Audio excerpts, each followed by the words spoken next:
Hope, they say, is the only bee that makes honey without flowers.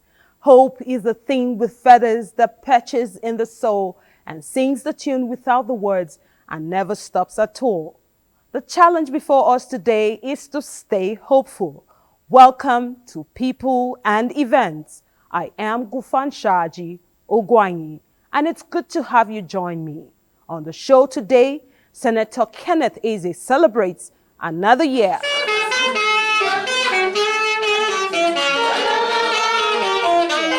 Plus, we see the Zuru National Ohola Festival. These and more on the program.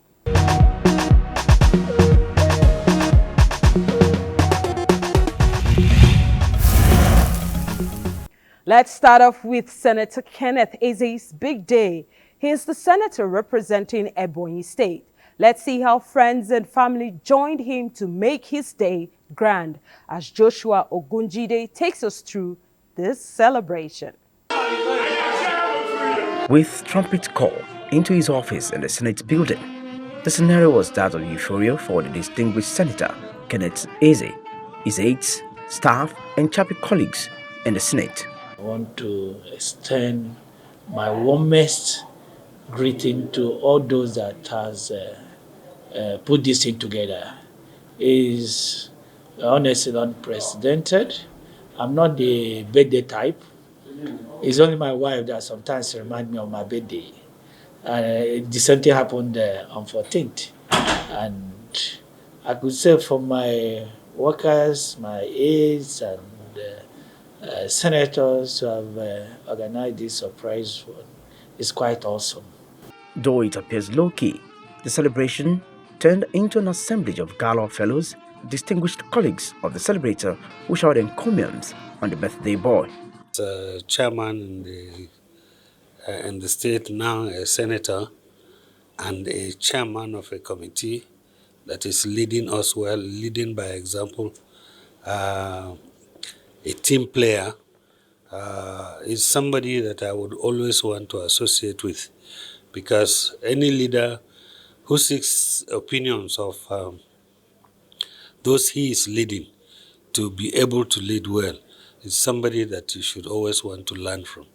And I think I'm happy associating myself with him in the committee, and I wish him well. I pray God will continue to lead him the way he has led him to this place. I pray that he continues to age with grace. He's a man that I have known for quite some time. And over the years, he has proven his mettle, not just as a politician that he is today. He has been an accomplished person. And I was particularly excited when he decided to give some of his energy to the service of the people. And that is what you have seen typically of him today. He is not going to celebrate his birthday until some people decided to surprise him. It shows the kind of personality and the value system that we hold very dear. So we, his friends and colleagues in the Senate, are very proud of him. Considering the economic situation in the country, doesn't warrant any celebration. And that is why I said I did a very low-key celebration. And my message to the general public is that there's hope. There's light at the end of the tunnel. What we're experiencing today is the accumulation of problem that has been there for a very long time. It didn't just start with this administration, but this administration just decided to take a bold step in addressing the backlog of issues. Born in Amegun in Biremese Kingdom of the South Local Government Area of Ebonyi State, Diagonal Chamber 1, as is fondly called by the Eza people, Engineer Kenneth Eze, won the 2023 All Progressives Congress ticket for Ebonyi Central District, manifesting his popularity. The occasion glittered more with a cutting of cake. JESUS.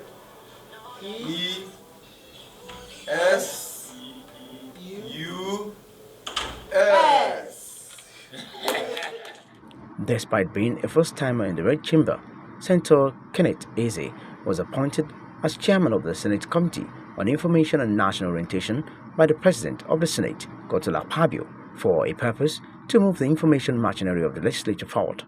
For the celebrant, it is time to praise God.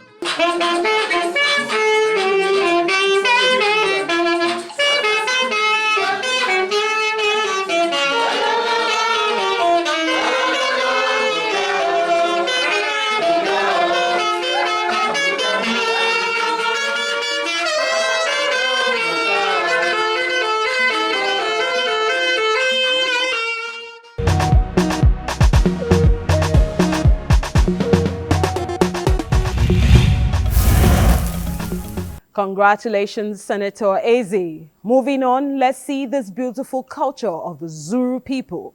The Zuru people of Kebbi State are well known for their bravery, both at the war front, hunting, and agricultural feats. Let's get all the razzmatazz from Abdul Jalil Muhammad Bawa.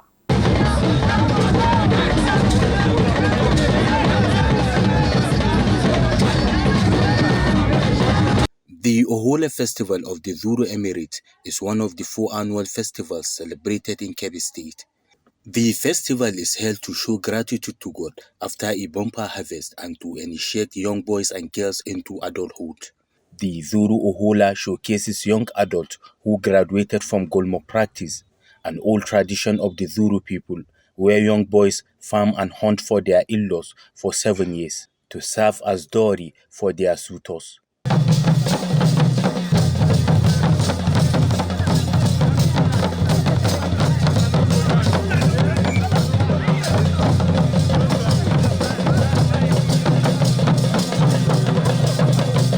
We use age group for Golma itself and other things, and even for marriage. We use age group, and Ohola is part of what prepares a man and woman to be ready to go for Golma or go on to marriage. So I think it is a very solid foundation of the throne of the Zuru man and woman. Which is the migration from childhood to adulthood. For those of you who want save the last dance, this one.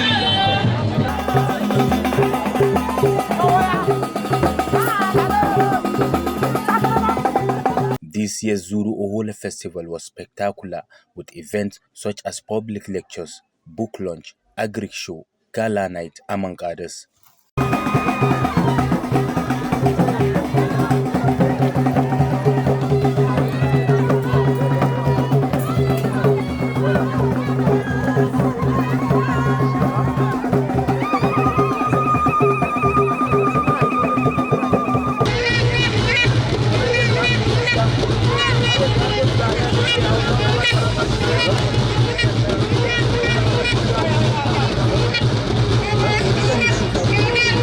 Of course, the regular competitions in archery, wrestling, marathon race, car racing, and Zuru traditional dance were keenly contested by contestants from Zuru Emirate and beyond. How can there be Zuru Ohola Festival without the traditional dance of Enraon Bugundawa, an old tradition of harvesting sorghum in Zuru Emirate, before the inventions of modern farm input?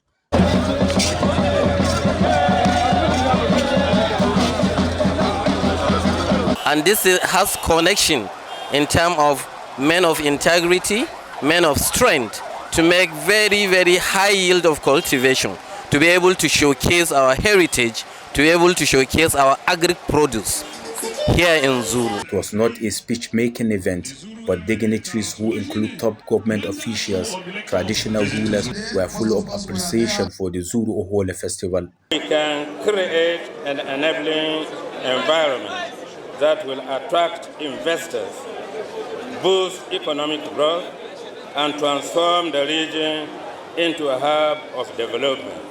Rain is coming. We want to secure the lands. We want to secure our farmers. We want to secure our people so that everybody should go back to farm. The joy of the Zuru Ohola festival is in the experience everyone should have. The Zuru Ohola festival is not only an event that showcases the rich culture of the Zuru people, rather an arena that showcases the unity, the bravery among the people of Kebbi State.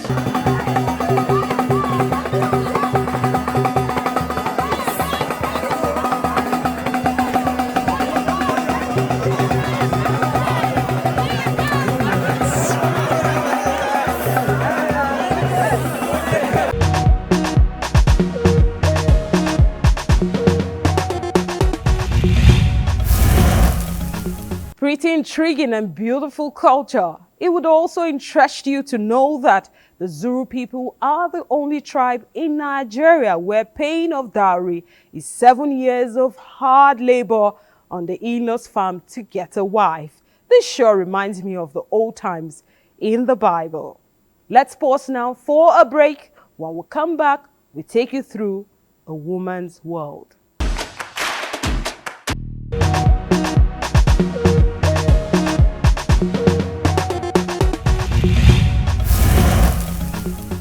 Thank you for staying there. Let's move on as we see how women are adding life and color through the just concluded biennial convention of the National Council for Women's Societies, NCWS, in Abuja.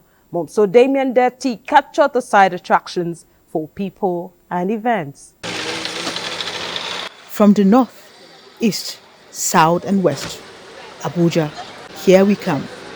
Women from the 774 local government areas of Nigeria find their way to the Mariam Babangida National Center for Women Development. Though a council convention, those who are not aware may take it for an organized market square. The biennial convention comes with exhibition. This is Akwa Ibom stand, and we have everything that we plant in Akwa Ibom State. To showcase the shea butter from Niger State. First day the Japanese introduced the shea butter, I took it up as a challenge. The market-like exhibition stands are quite a sight to behold, with 1 or 2 new things to learn.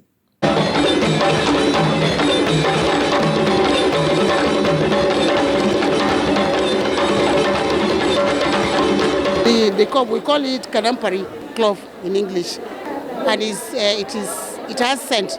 So immediately you enter the room will be giving this scent. It clears dandruff and all these smells that the head has. We just soak it inside water small for infection and for clearing of cleansing blood and other things.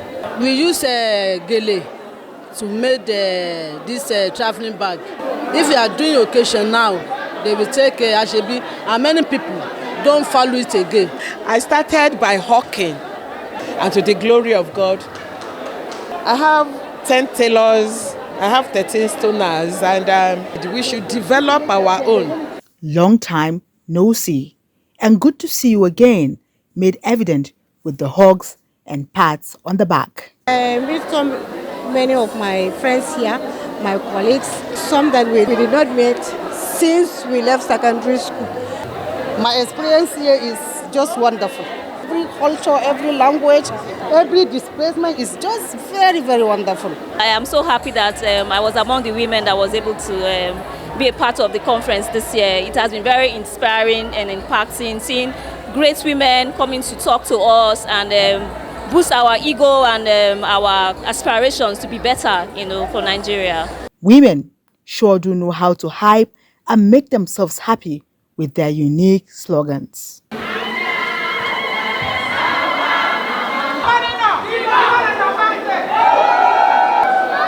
Feel excited. Anything women, I'm game.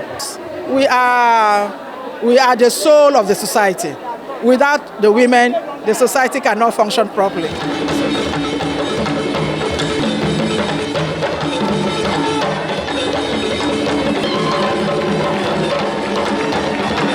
It's actually a biennial convention for all women groups. So of course, there are lessons to take home. NCWS is the umbrella organization that unites all Nigerian women, irrespective of religion, politics, whatever. It is the binding glue that unites Nigerian women to speak with one voice. When you empower a woman, yes, you accelerate progress. You know, if you empowered a woman, you empowered her family, you empowered her community, you empowered her state. Also, are recognitions and awards to those who have distinguished themselves by contributing to the development of other women. We have women in agriculture in Niger State, and they are divided into different sectors. So at each point, these sectors will play their roles accordingly to where they belong. If you are into rice, if you are into cash crops, if you are into sesame seed. But we are now doing a large-term business where the state government is taking over whatever we produce to take to the markets. Rainy season, Niger State is going to bring out the desired quantity of food crops, as well as feed Niger State, feed the nation, and if possible, export. Agriculture is the mainstay of Niger Light, and the governor is not taking it for granted. He has made it his one-point agenda.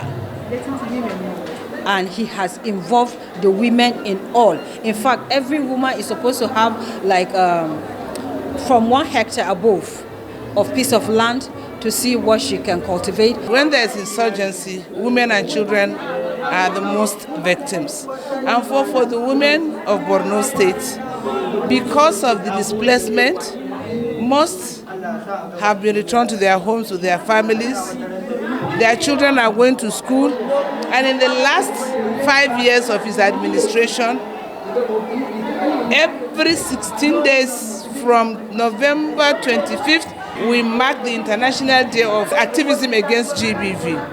It is a period where women are identified, sensitized, and then given equipment, empowered to have a sustainable means of income. Not just that, ideas are also shared on forums like this. We as a nation to invest in our women. We have been described like a country flying with one wing, and we need both wings to accelerate development. And of course, developing women's minds on strategies that will make them not just in terms of tokenism, but giving them a voice and a place on the table. And when we say women know how to add color to the world, do you want to be that?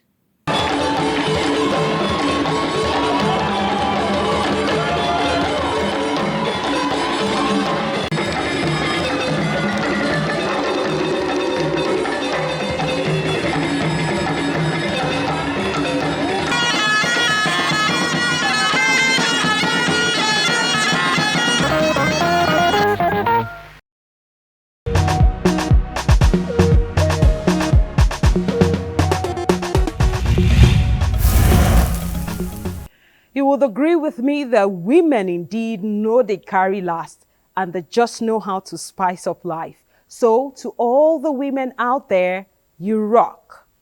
Let's end today's episode with this package from Ekemini Williams as she tells us how the new Ministry of Arts, Culture and Creative Economy is positioning itself to make creatives in Nigeria reap the fruits of their labor.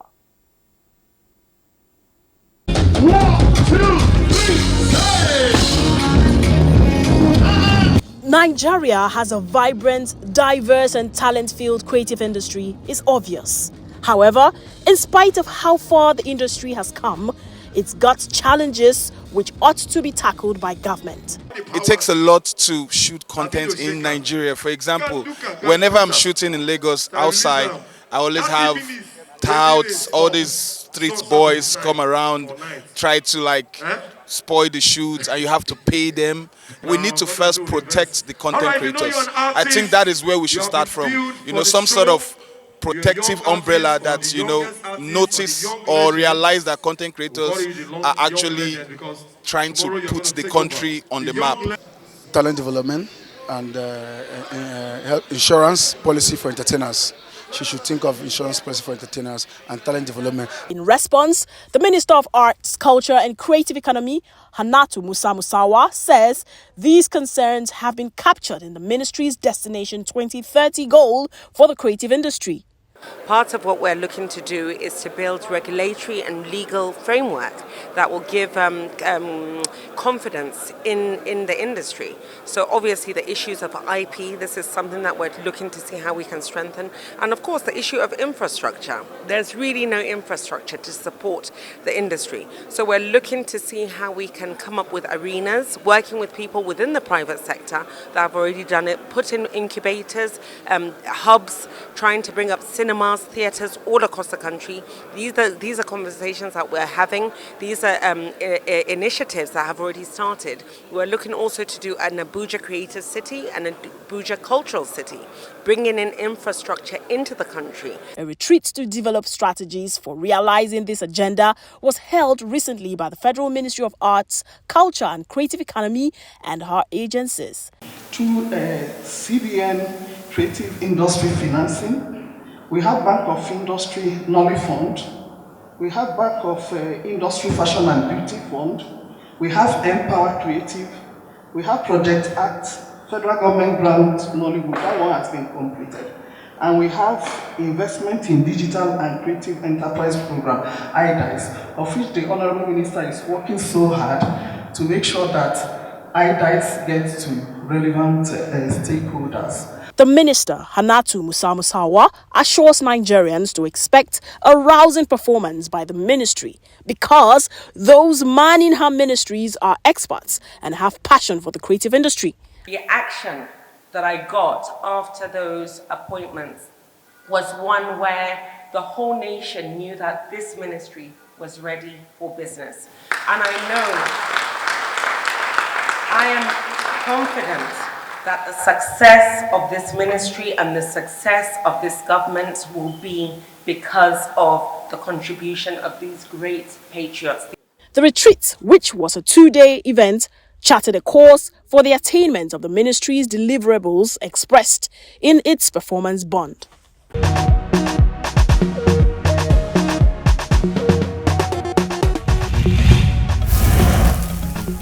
Great efforts there from the Ministry of Arts, Culture and Creative Economy. So beautiful people, it's on this note that we've come to the end of this episode of People and Events. I am Kufan Shaji Ogwanye and I'll see you again.